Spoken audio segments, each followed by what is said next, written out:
이 시간 하나님께서 우리에게 주신 말씀 창세기 11장 10절부터 32절까지인데요. 10절부터 32절까지 말씀입니다. 10절부터 26절까지는 사실 거의 패턴이 비슷합니다. 그럼에도 불구하고 우리가 성경을 같이 읽는다는, 그런 통독한다는 마음으로 천천히 한번 같이 한 절씩 읽고 마지막 32절인 한 목소리를 읽겠습니다. 셈의 족보는 이러하니라. 셈은 100세 곧 홍수 후 2년에 아르박삿을 낳았고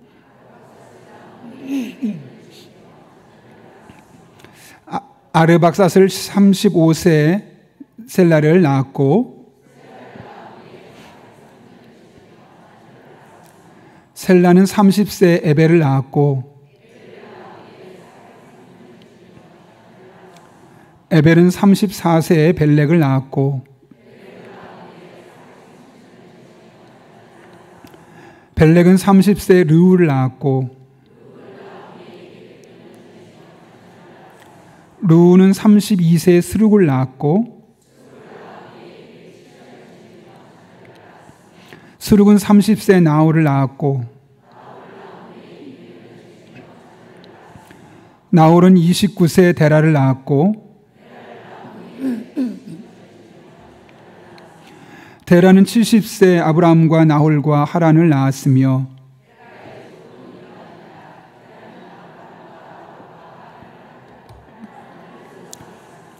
하란은 그 아비 데라보다 먼저 고향 갈대아인의 우르에서 죽었더라.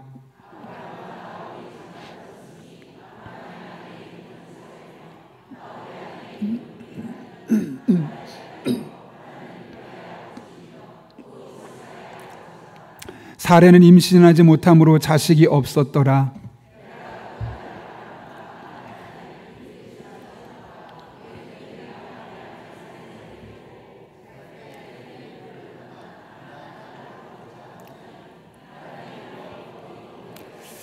같이 읽습니다. 데라는 나이가 205세가 되어 하란에서 죽었더라. 아멘. 기도하고 하나님 말씀 나누겠습니다. 거룩하신 아버지 하나님, 지난 3일 동안 우리 성도님들을 눈동자처럼 지키시고 보호하여 주시다. 오늘 이렇게 주님 앞에 나와 찬송하며 말씀 붙들고 기도할 수 있는 영적인 특권을 주신 것 감사를 드립니다. 말씀 듣는 이 시간 피곤한 우리 영을 깨워주시고 닫혀있던 마음의 문을 열어주시고 하나님의 말씀으로 채움받는 복된 시간 되게 하여 주옵소서. 그래서 이 말씀이 우리들의 영혼에서 살아 숨쉬고 활동력 있는 능력의 말씀이 되어서 우리의 영과 혼과 골수를 쪼개며 우리 영적인 체질을 바꾸는 은혜의 시간 되게 하여 주옵소서. 예수님의 이름으로 기도하옵나이다. 아멘. 우리 한번 앞뒤에 좌우에 있는 분 보시면서 이렇게 한번 인사 볼게요. 하나님께서 일하고 계십니다. 이렇게 인사하겠습니다.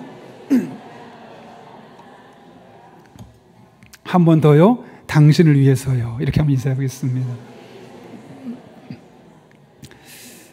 네, 오래전에 저희 아버지에게서 전화가 왔었습니다.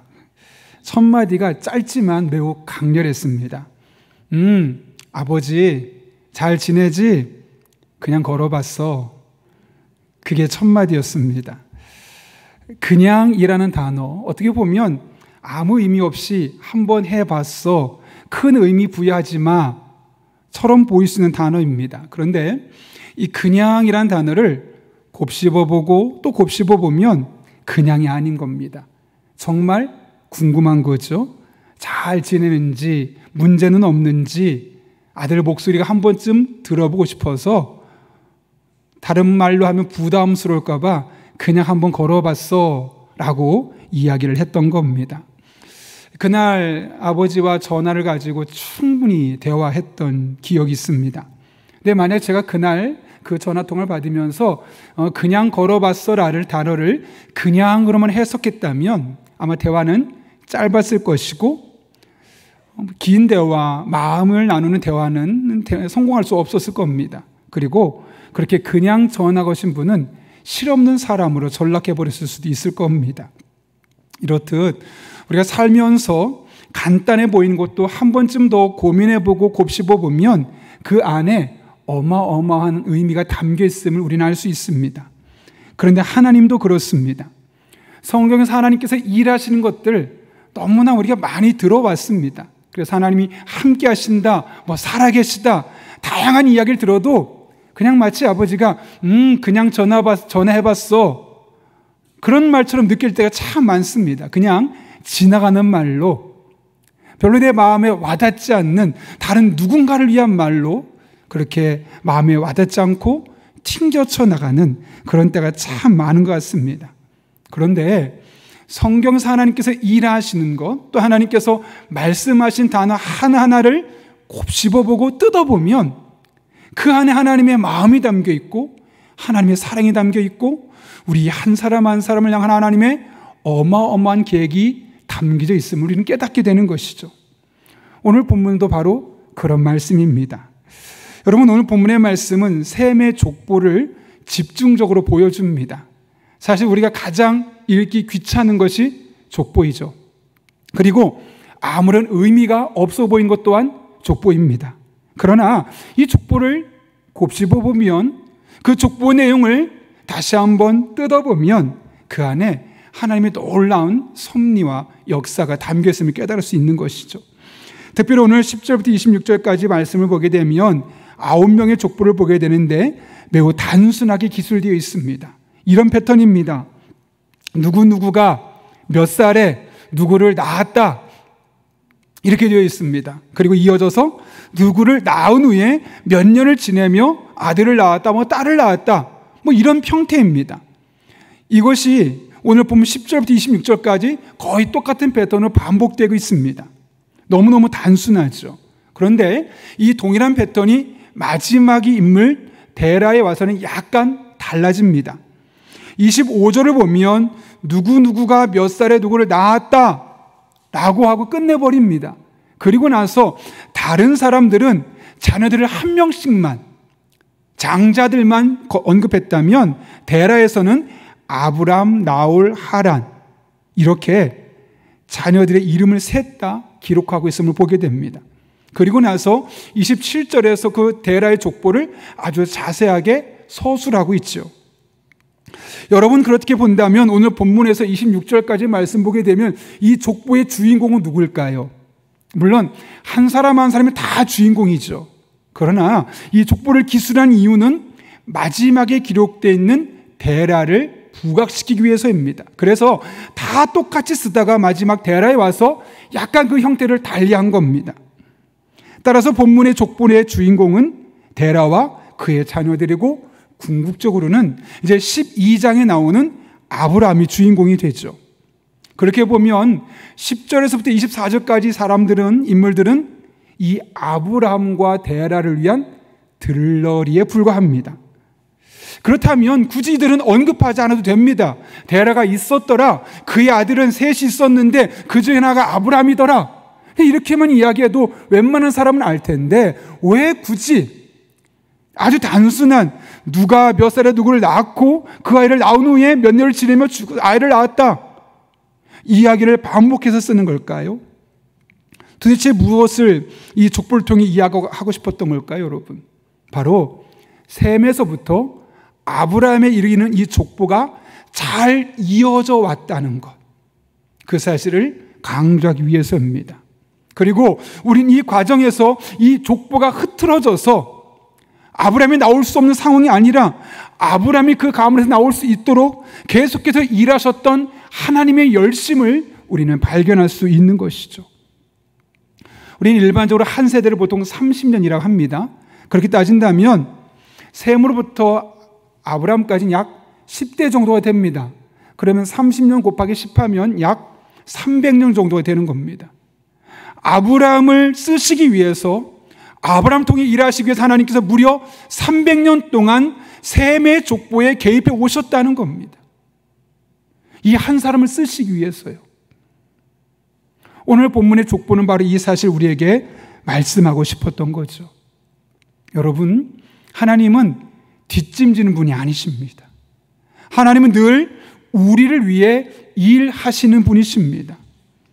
우리가 보기에는 우리의 삶이 너무나 무관심한 것처럼 보입니다. 그리고 우리의 삶의 셈의 족보 중에 셀라가 될 수 있고 에벨이 될 수 있고 그 중간에 포함되어 있었기 때문에 내 인생은 무의미한 인생처럼 보일 수 있습니다. 그러나 하나님께서 하나님의 일을 이뤄가시는 중에 우리 한 사람 한 사람의 삶을 그냥 두지 않으시는 거죠.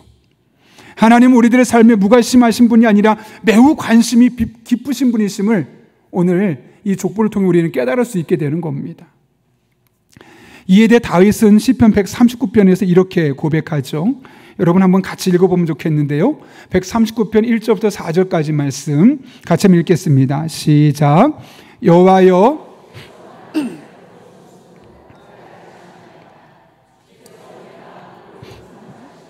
멀리서도 나의 생각을 밝히 아시오며 나의 모든 길과 내가 눕는 것을 살펴보셨으므로 나의 모든 행위를 익히 아시오니 여호와여, 내 혀의 말을 알지 못하시는 것이 하나도 없으시니이다. 아멘. 하나님이 어떻게 하신다고? 우리를 살펴보신다는 거예요. 한 사람 한 사람의 삶을 현재 어떻게 살아가고 있는지, 무엇 때문에 고민하고 있는지, 무엇 때문에 스트레스 받고 있는지, 무엇 때문에 아파하고 있는지를 계속 살펴보시고 우리를 다 아신다는 거예요.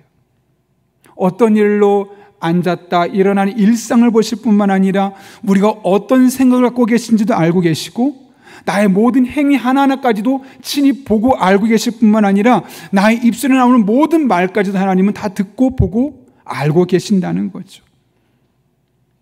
하나님은 이렇게 우리들의 삶에 매우 깊은 관심을 가지고 우리와 함께 하고 계신다는 것이죠. 그래서 다 아십니다. 우리들의 삶의 고민과 우리들의 마음의 아픔과 우리들의 삶의 갈등과 내가 무엇을 놓고 지금 씨름하고 있는지 무엇을 놓고 기도하고 있는지 하나님은 다 아신다는 거예요. 심지어 예수님은 마태복음 10장에서 하나님은 우리의 머리털까지 다 세신 바가 되었다고 합니다. 그냥 겉으로 보고 너는 내가 누군지 알고 있어라는 정도가 아니라 우리의 머리털까지 하나도 빼놓지 않고 다 세실 수 있을 만큼 우리들에게 큰 관심을 갖고 계신 거죠. 여러분 처음에 아이 낳고 나서 얼마나 애지중지 키우셨습니까? 그런데 아이가 머리카락 몇 개인지 아십니까? 아니요. 셀 엄두도 안 나고 셀 생각조차 안 하셨습니다. 그러나 하나님은 우리 머리카락까지 다 세실 정도로 그렇게 우리들의 삶에 큰 관심을 가지고 보고 계시다는 거죠. 사실 성경의 역사가 거의 그렇게 이루어집니다. 하나님이 겉으로 볼 땐 잘 보이지 않습니다.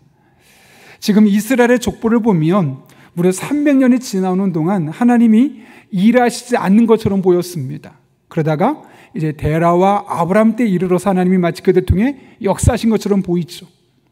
무려 한 200년 이상을 하나님께서 아무것도 안 하고 우리를 방치한 것처럼 보였지만 결국 그 삶의 순간순간 동행하시면서 그 족보가 끊어지지 않도록 역사하시며 결국 아브라함을 이 땅에 태어나게 하시고 그를 통해 일하신 하나님, 그 하나님이 바로 우리가 믿는 하나님이라는 겁니다. 여러분의 삶 가운데 매일매일 하나님 뭔가 일하시고 새로운 일을 보여주시고 매일매일 간증이 넘쳐나면 참 좋을 것 같습니다. 그런데 그렇지 않을 때가 훨씬 더 많습니다. 하나님 마치 슈퍼맨처럼 내가 어려울 때만 잠깐 나타나서 도와주고 떠나시는 분처럼 느껴질 때가 있고 평상시 나의 일상에 아무런 관심이 없는 것처럼 보여질 때가 있습니다. 그러나 절대로 그렇지 않습니다. 하나님은 언제나 늘 항상 우리와 함께 하셨고 지금도 우리와 함께 하시며 우리가 가끔 흔들릴 수 있지만 절대로 무너지지 않도록 우리의 곁에서 우리를 지켜주셨습니다.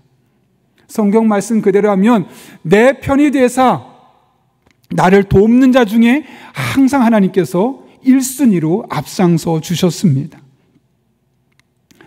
제가 최근에 한 이야기를 듣게 되었는데요. 서로 마을 공동체라는 곳이 영광이라는 지역에 있는 한 지역이 있습니다.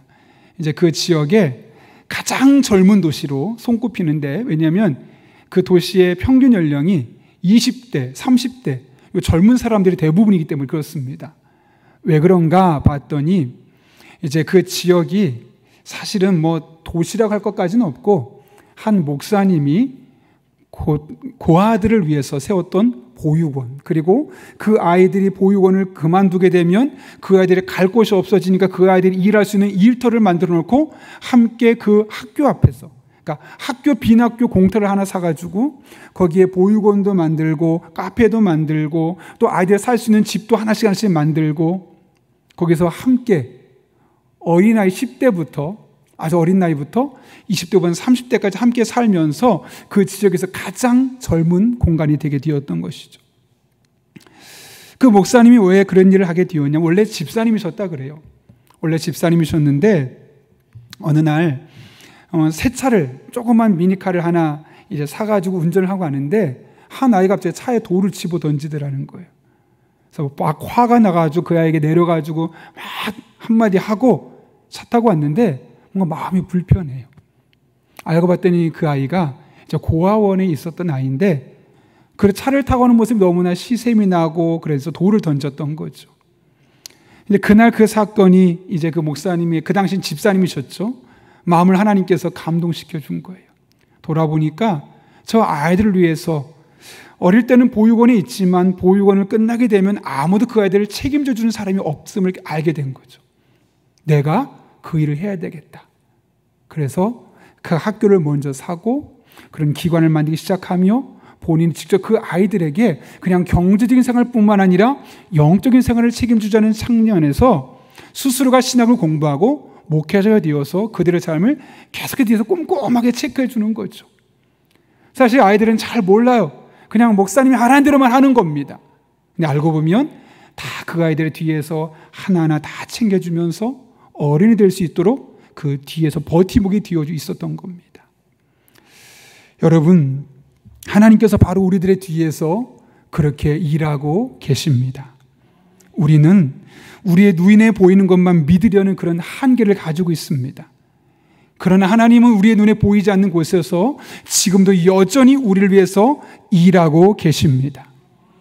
아브라함을 세우시기 위해서 셈의 가문을 무려 300년 동안 지키시고 보호하신 하나님은 우리를 지금 이 시대에 태어나게 하셨고 우리를 통해 일하시기 위해서 이미 300년 전부터 우리의 가문을 이 땅에 생기게 하셨고 그 가문을 지켜오셔서 여기까지 인도해 주셨습니다. 그리고 지금 우리와 동행하고 계시고 우리가 이 세상 떠나는 그날까지 우리와 친히 함께하여 주실 것입니다. 그 하나님이 우리가 믿는 하나님입니다. 그러니 이 하나님을 붙들고 이 하나님 의지하고 하루하루 믿음으로 살아가는 우리들 될 수 있기를 예수님의 이름으로 축원합니다. 오늘 본문 계속되는 말씀 보게 되면 27절부터 데라의 족보가 나옵니다. 그러면서 세 자녀를 언급하는데 그 이름이 아브람과 나홀과 하란입니다. 여러분, 그런데 오늘 27절부터 이어지는 말씀 보게 되면 그들의 삶의 현장을 묘사하는데 그 그림이 너무나 우울합니다. 어둡습니다. 먼저 28절을 볼까요? 이렇게 기록하고 있습니다. 같이 읽습니다. 하란은 그 아비 데라보다 먼저 고향 갈대아인의 우르에서 죽었더라. 이들이 살던 곳이 어디였냐면 갈대아 일의 우르입니다. 바벨론 땅이죠. 그 갈대아 사람들, 바벨론 같은 말 아니겠습니까? 그 지역에 우르라는 지역이었는데 여호수아 24장을 보게 되면 그 우르에서 데라가 무슨 일을 했냐면 다른 신들을 섬겼습니다. 뿐만 아니라 그 신들을 섬기는데 우상을 직접 만들어서 판매해서 경제적인 활동을 했었습니다. 그래서 우리나라로 말하면 서울과 같이 경제적인 대도시였던 곳이죠. 그러니 거기서 있을 때 경제적으로는 풍성할 수 있었습니다.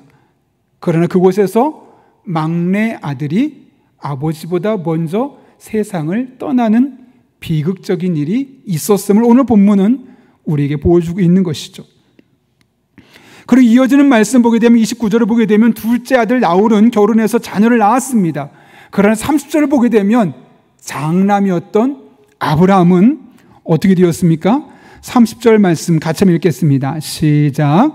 사레는 임신하지 못하므로 네, 아브라함의 아내가 사레죠. 사레는 아브라함과 결혼을 했습니다. 그럼 그 당시엔 어지간하면 아이를 갖는 것이었고 아이를 낳는 것, 많이 낳는 것이 가장 큰 축복이었습니다. 얼마나 많은 돈을 가지고 있느냐가 그 집안이 복을 받고 있느냐의 척도가 아니라 얼마나 많은 아이를 낳았느냐가 하나님께 복을 받고 있느냐 그렇지 않느냐를 가름하는 척도였습니다. 아무리 억만금이 있어도 자녀가 없으면 그 가정은 복받지 못했다고 이야기했고, 비록 가난해도 자녀가 둘, 셋 이상 있으면 하나님이 복 주시는 곳이다라고 말할 정도로 그 당시에 그 가정의 복을 판단하는 가장 중요한 기준은 자녀였죠. 그런데 장남인 아브라함에게 자녀가 하나도 없었던 겁니다. 이 같은 복도 없었던 것이죠. 이것이 어디에서 겪었던 일이냐면 데라의 가족이 갈대아 우르에서 겪었던 일입니다. 갈대아 우르의 삶에서 그들이 겪었던 아픔들이 28절, 29절, 30절에 고스란히 담겨 있는 겁니다. 경제적으로는 평안하고 넉넉했을지 몰라도 이것보다 더 큰 아픔과 좌절과 낙심을 경험했던 곳, 절망을 경험했던 것이 바로 갈대아 우르였습니다. 그러니까 그들에게서 우르는 돈은 많이 벌 수 있을지 몰라도 그들의 마음을 우울하게 만들고 절망감을 자아냈던 그런 불행한 도시였죠. 그래서 데라가 어떤 결정을 내리냐면 갈대아 우르를 떠나기로 합니다. 우상의 도시, 죽음의 도시, 절망의 도시인 갈대아 우르를 떠납니다. 참 잘한 결정이죠. 그런데 문제가 있습니다. 떠나지만 그들이 중간에 멈췄다는 겁니다. 오늘 본문 31절과 32절 말씀입니다. 같이 한번 읽겠습니다. 시작. 데라가 그 아들 아브람과 하란의 아들인 그의 손자 롯과 때안의 우르를 떠나 가나안 땅으로 가고자 하더니 하란에 이르러 거기 거류하였으며 데라는 나이가 205세가 되어 하란에서 죽었더라. 아멘. 잘 보십시오. 갈대아의 우르를 떠납니다. 목적지는 어디냐면 가나안 땅으로 가고자 하였더니입니다. 출발지는 갈대아인의 우르고 목적지는 가나안 땅입니다. 그런데 그들이 어디에 있다고요? 하란에 이르러 거기에 거류했다. 중간에 기착지에서 멈췄다는 거죠. 이 거류하다라는 단어는 야샤브란 단어가 쓰여서 이게 뭐냐면 앉았다는 거예요. 남아있었다는 것이고 정착했다는 겁니다. 잠깐 가다 멈춘 것이 아니라 아예 그냥 거기에 머물렀고 더 이상 길을 가지 않았다는 거죠. 결국 그들은 약속의 땅 가나안을 향해 나아갈 수 없었고, 그런데 그 하란에서 좋아 보였던 그 하란 땅에서 결국 데라도 죽게 되는 겁니다. 데라는 계속 갔어야만 합니다. 어떤 시련이 있어도 장애물이 있어도 하나님이 약속하신 가나안 땅까지 끝까지 나아갔어야 합니다. 왜냐하면 하나님이 약속하신 것은 하란이 아니라 가나안이었기 때문에 그렇죠. 그런데 데라는 중간에 하란 땅에서 정착해 버렸다는 것이죠.